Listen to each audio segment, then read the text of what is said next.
NaNoWriMo 2021 is around the corner. Oh my god.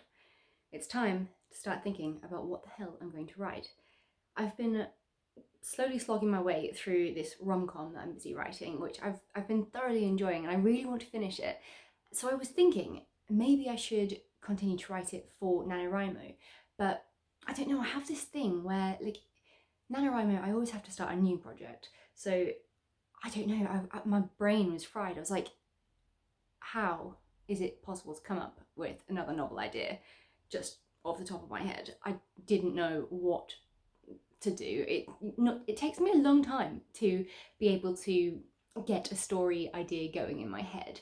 I've published 2 books previously. They're available for purchase on Amazon for very, very cheap. So please do support me there. I'll leave the links in the description box down below. But those 2 ideas just randomly came to me one day. I think, was it my first one? It was you.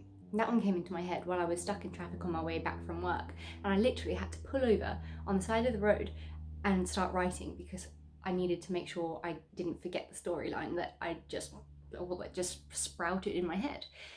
The other one, God knows, a book about ballet dancers disappearing. Like, I get the true crime side of it, but why I wanted them to be ballerinas, no idea. I know nothing about ballet, and I am probably potentially the worst dancer in the world.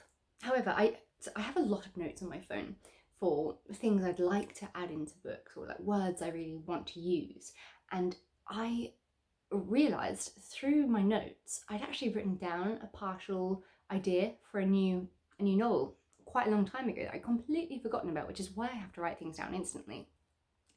So I started mulling this idea that I'd written down over in my head, and I was like, you know what, maybe this could work. So then I just kind of sat down and started planning, and I just wrote my absolute bloody heart out. Like, I've planned so much. I don't know, yeah, some of these are like double-sided, literally, like just going mad with all these ideas and stuff. There, here we go, this is like a good example. Look at that. I've literally not stopped. So, you know what? I think I've got my story sorted for Camp Nano. No, it's not Camp NaNoWriMo, is it?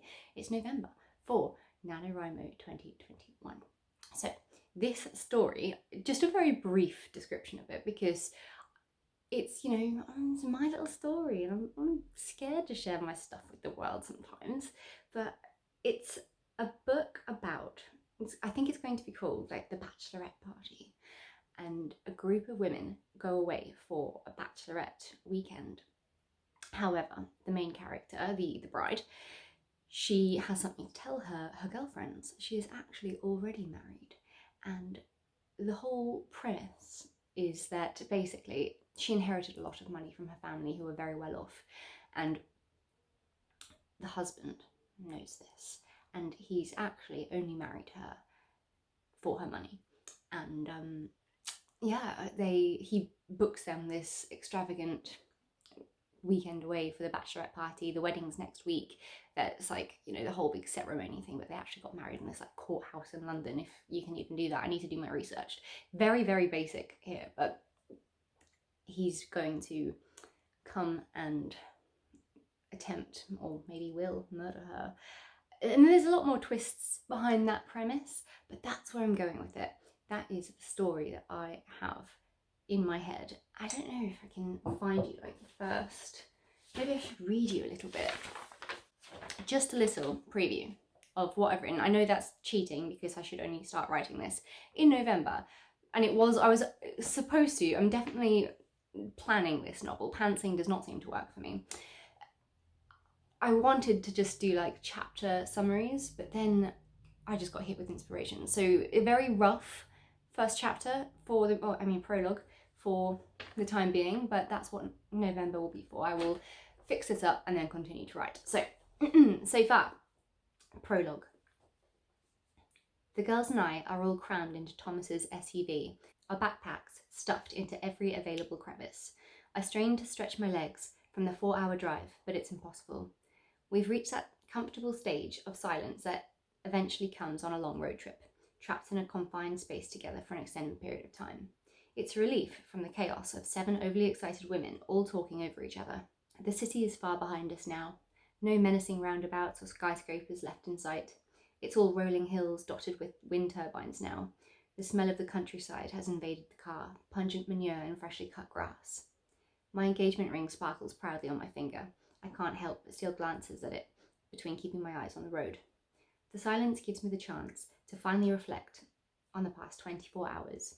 Rare alone time with Thomas, a fleeting getaway to London, just the two of us before precious moments I have yet to tell the girls about. I'm not sure I want to just yet. The idea of it being something shared between no one but him and I feels special somehow. I'll tell them this evening when we finally arrive at the cabin. Rachel stirs in the passenger seat beside me. She rubs her eyes and squints out the window to orientate herself. All right, she grumbles sleepily. About 2 hours ago, she'd passed out after polishing off an entire bottle of Moet. She'd been dancing in the seat, egging the other girls on. She compiled a playlist of classic songs, making us all sing along to Girls Just Wanna Have Fun by Cyndi Lauper. Our rendition was really quite appalling. Ready for round 2? I grin at her. She rubs at her temple and grimaces. It's not my fault you started so early. It's the first night of my bachelorette party, Rachel. Suck it up. I wouldn't miss it for the world. She smiles at me, reaching out and patting my leg reassuringly. I wouldn't say I've been a bridezilla the last few months. I just have a need for control. Things have to go the way that I envision it in my head. My bachelorette party is always something I've dreamt about. I'm one of those lucky people surrounded by more friends than I can count. I'm a bit of a social butterfly, always finding it particularly easy to make friends. It always amazed my family, who were anything but extroverted. They always told me they didn't know where I got my confidence from. They were complete homebodies. Never trusted anyone to let them get close. Every time I had friends over, I could almost see their eyes twitch. They'd skulk away in their bedroom, giving me full reign of the house, and my friends loved it there. We drink from crystal glasses in the jacuzzi, the housekeeper keeping us topped up and bringing platters of snacks. We played games of pool, pretending we knew what we were doing, and attempt to make pizzas in my parents' massive pizza oven. They'd added it to the kitchen during renovations, though I was never really sure why. They never made use of it. Odd then, that many years later, when I was away at uni in Swansea, it would be the thing that killed them. I lost both my parents that day, and our family cat, Chloe. The house burnt to the ground. I was 20 at the time and suddenly found myself completely alone, orphaned. I wasn't exactly surprised when I received the inheritance, but seeing that many zeros down on paper still overwhelmed me. It was more money than I knew what to do with, and was grateful to the financial advisor who I put my trust into. She was a sympathetic woman around my parents' age, and she took me under her wing in a way. She had a daughter my age, and that's how I met Rachel. We've been inseparable ever since. When I told her what my parents had left me, she couldn't believe it. Her eyes went wide, despite herself, with excitement. She kept asking me what I was going to do with it. At the time, I didn't care. I'd have given it all away if it meant having my family back. They may not have been the most interesting or loving of people, my mum and dad, but they were all I had. After a while, I went back to uni, and while finishing off my degree, I met Thomas. I knew from our very first date that he was the one. The feeling is indescribable. I'd never been more sure of anything. I was going to marry him one day. I guess you can say he healed my heart. His family practically adopted me. They couldn't have been more different from my parents. They're loud, flamboyant characters, and I fit right in, slotting into Thomas's life really was the first time I ever truly felt at home. My stomach does that little jolt it always does whenever I think of him. Despite how happy I am hiding a deep sadness that I refuse to share with anyone, not even Thomas. I don't want to make myself vulnerable again, so it's best to put on a brave face. Deep down though, it kills me that my dad won't be there to walk me down the aisle next week. I'll have my army of bridesmaids, but it's just not the same. It's the one thing I always envisioned perfectly, my dear old dad, ambling along, his arm linked with mine. I imagined the tears in his eyes when he saw me in my wedding dress. I thought of the moment my future husband would shake my dad's hand at the altar and I'd be given away. Thomas never even got the chance to meet my dad. I've always wondered if he'd have approved or not. I definitely couldn't imagine our families connecting, but that, in a way, amused me. Would it really be a wedding without a bit of family tension? I suppose I could have asked Thomas's dad to substitute for me next week. I think he may be slightly disappointed that I haven't asked. He calls me the daughter he never had. It just wouldn't feel right though. That job was and will always be solely for my dad, even if he isn't here anymore. I look up the clouds and sigh. You okay? Rachel asks, picking up on my mood. Never better. I plaster on my best smile and indicate to the right. The sat-nav says the cabin is just around the corner. Blimey, I thought you said it was a cabin. Jessica's mouth drops open as she stares up at the enormous castle in front of us. That's what Thomas told me. I breathe, just as flabbergasted. I've always trusted Thomas with my money. When he told me he wanted to book something special for my bachelorette party, I let him have full access to my cards. I didn't even bother to look at what he'd spent. He knows better than anyone how particular I am. I told him all I wanted was a cozy cabin by the ocean, a weekend away with the girls to relax before the wedding.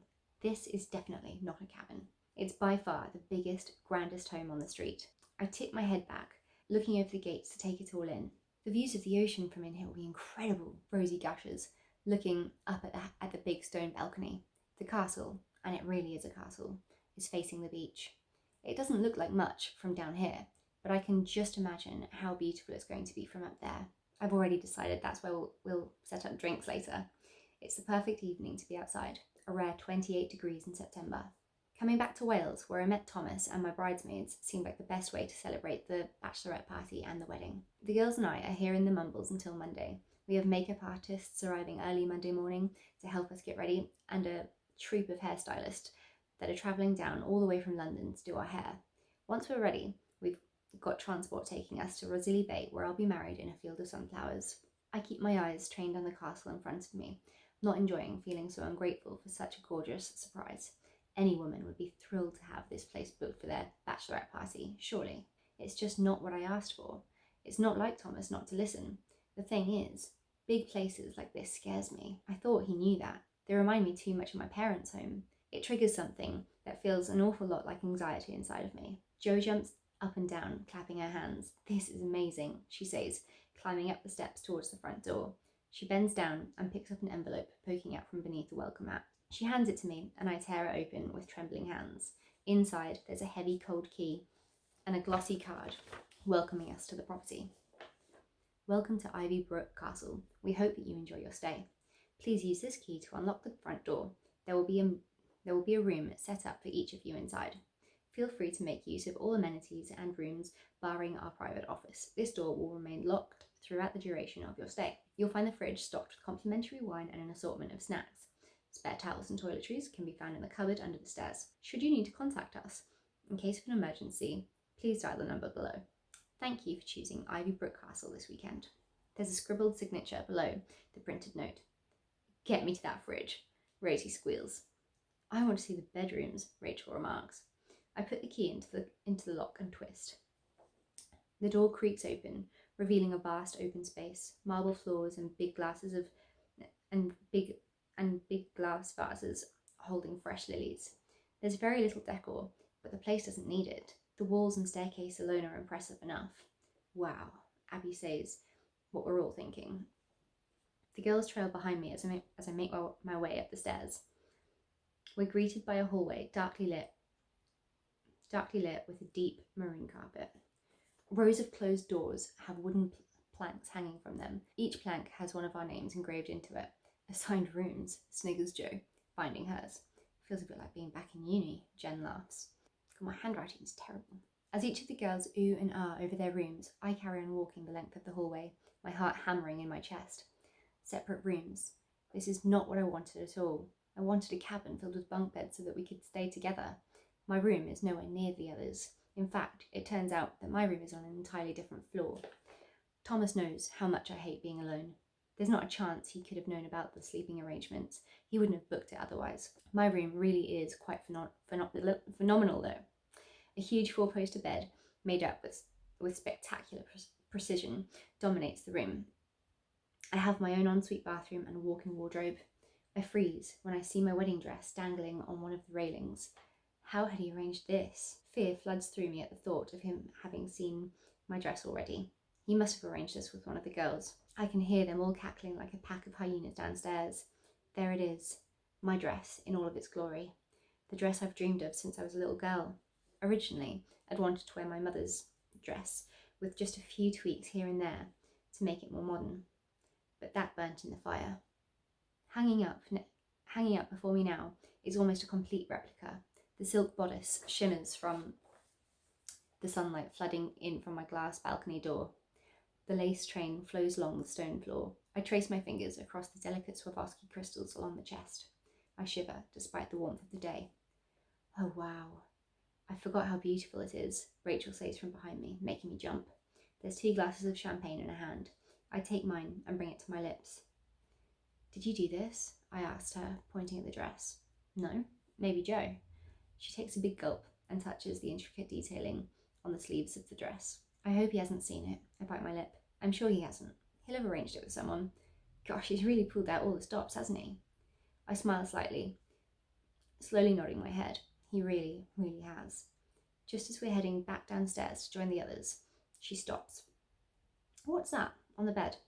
I look over and see an envelope, almost completely camouflaged by the white blankets. My name is scrawled across it. I'll be down in a sec, I tell her, sitting down on the bed and waiting for her to leave before opening the envelope. To my beautiful wife, it reads. Wife. Yes, that's right. We're married already. I feel for the wedding ring in my back pocket. I guess it's time to tell the girls. So how today? It's, you know what? By the time November actually arrives, I might have an entirely different plan and scrap that. But for now, I had a bit of fun getting back into writing the start of a thriller. I still need to work on my chapter summaries and get it all going, but let me know what you think, if you think it's got some kind of potential. Anyway, let me know if you're going to be taking part in Nanowrimo. I am definitely going to be vlogging it as always, probably not daily vlogs because November's going to be a busy month work-wise for me. I tried to book some holiday for it, but we're not allowed to take holiday in November, so unfortunately I'll be working full-time and trying to write an entire novel in 1 month. Fun times ahead. Have a good day everyone, I'll talk to you soon. Bye.